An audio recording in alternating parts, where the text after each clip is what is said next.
Hi friends, നിങ്ങൾക്കെല്ലാവർക്കും എൻ്റെ YouTube ചാനലിലേക്ക് സ്വാഗതം. അപ്പോൾ ഇന്ന് നമ്മൾ വന്നിട്ടുള്ളത് ഒരു നെയ്ച്ചോറിൻ്റെ റെസിപ്പിയുമായിട്ടാണ്.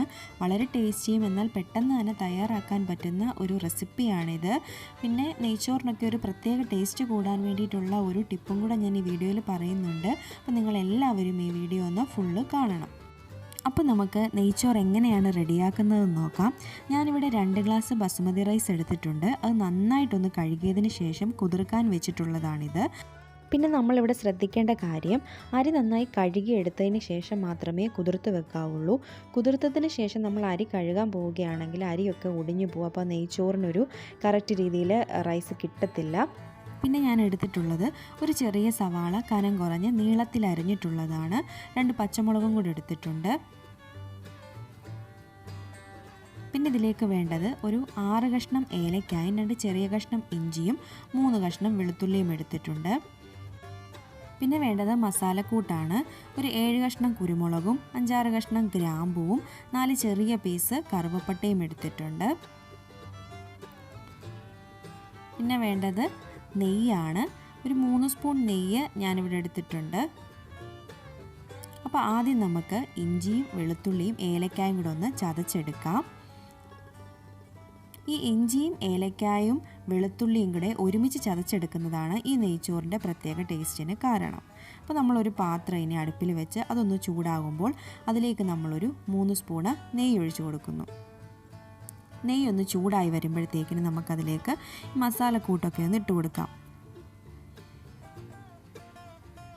ഈ മസാലക്കൂട്ടൊന്ന് ആയി വരുമ്പോൾ നമുക്കതിലേക്ക് ചതച്ച് വെച്ചിട്ടുള്ള ഇഞ്ചിയും വെളുത്തുള്ളിയും ഏലക്കായും കൂടെ ചതച്ചിട്ടുള്ളത് ഇട്ട് കൊടുക്കാം. ഇപ്പോൾ തന്നെ ഒരു നല്ല മണമൊക്കെ വരുന്നുണ്ട്. ഇങ്ങനെ ചെയ്യുകയാണെങ്കിൽ നമ്മളുടെ നെയ്ച്ചോറിനൊരു പ്രത്യേക ടേസ്റ്റ് ആയിരിക്കും. ഇഞ്ചിയുടെയും വെളുത്തുള്ളിയുടെയും ഒക്കെ ഒരു പച്ച മണമൊക്കെ ഒന്ന് മാറി വരുമ്പോഴത്തേക്കിന് നമുക്കതിലേക്ക് അരിഞ്ഞു വെച്ചിട്ടുള്ള സവാളയും പച്ചമുളകും കൂടെ ഒന്ന് ചേർത്ത് കൊടുക്കാം. ഇനി അത് നന്നായിട്ടൊന്ന് വഴറ്റിയെടുക്കാം.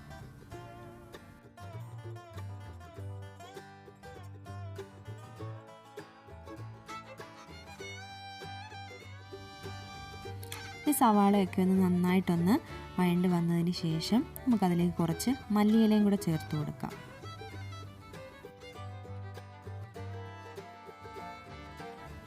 ഇനി നന്നായിട്ടൊന്ന് വഴറ്റിയെടുക്കുക. ഇനി നമുക്കിതിലേക്ക് ആവശ്യത്തിനുള്ള വെള്ളം ചേർത്ത് കൊടുക്കാം. അപ്പോൾ വെള്ളം ചേർക്കുന്നതെന്ന് പറഞ്ഞാൽ നെയ്ച്ചോറിൽ നമ്മൾ ചോറ് വറ്റിച്ചാണ് എടുക്കുന്നത്. അതുകൊണ്ട് 1 ഗ്ലാസ് അരിക്ക് 1.5 ഗ്ലാസ് വെള്ളമാണ് ചേർക്കേണ്ടത്. അപ്പം ഞാനിവിടെ 2 ഗ്ലാസ് എടുത്തിട്ടുള്ളത് കൊണ്ട് 3 ഗ്ലാസ് വെള്ളമാണ് ഇവിടെ ചേർത്ത് കൊടുത്തിട്ടുള്ളത്. അപ്പോൾ വെള്ളം ചേർക്കുന്ന കാര്യം മറന്നു പോകരുത്. 1 ഗ്ലാസ് അരിക്ക് 1.5 ഗ്ലാസ് വെള്ളമാണ് ചേർക്കേണ്ടത്. അപ്പോൾ ഇതിലേക്ക് നമ്മൾ ആവശ്യത്തിനുള്ള ഉപ്പും ചേർത്ത് ഈ വെള്ളം ഒന്ന് ഹൈ ഫ്ലെയിമിലൊന്ന് തിളപ്പിച്ചെടുക്കാം. എന്നിട്ട് ഇതിലേക്ക് നമ്മൾ കുതിർത്തിട്ട് ഊറ്റി വെച്ചിരിക്കുന്ന അരിയെടുത്ത് ഇട്ട് കൊടുക്കാം.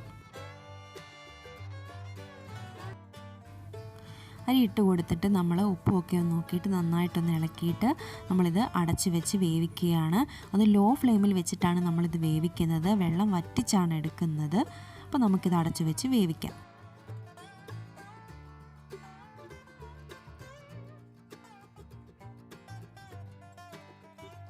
അപ്പോൾ ഒരു 10 മിനിറ്റ് കഴിഞ്ഞ് ഞാൻ ഒന്ന് തുറന്ന് നോക്കിയിട്ടുണ്ട്. അപ്പോൾ ഏകദേശം വെള്ളമൊക്കെ ഒന്ന് വറ്റി വന്നിട്ടുണ്ട്. അപ്പോൾ ചോറൊന്ന് ജസ്റ്റ് ഒന്ന് ഇളക്കി കൊടുത്തിട്ട് നമുക്ക് വീണ്ടും കുറച്ച് നേരം അടച്ചു വെച്ച് വേവിച്ചെടുക്കാം. വെള്ളമൊക്കെ നന്നായിട്ടൊന്ന് വറ്റി വരണം.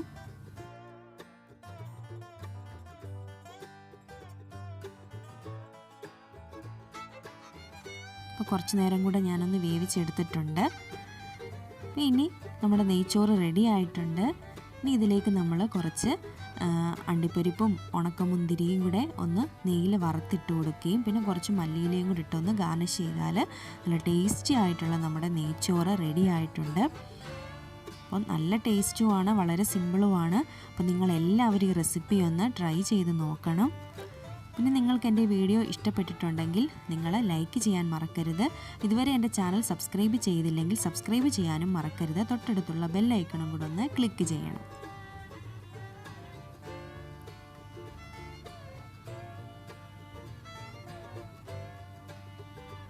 അപ്പോൾ നമുക്കിനി മറ്റൊരു വീഡിയോയിൽ കാണാം. Thank you.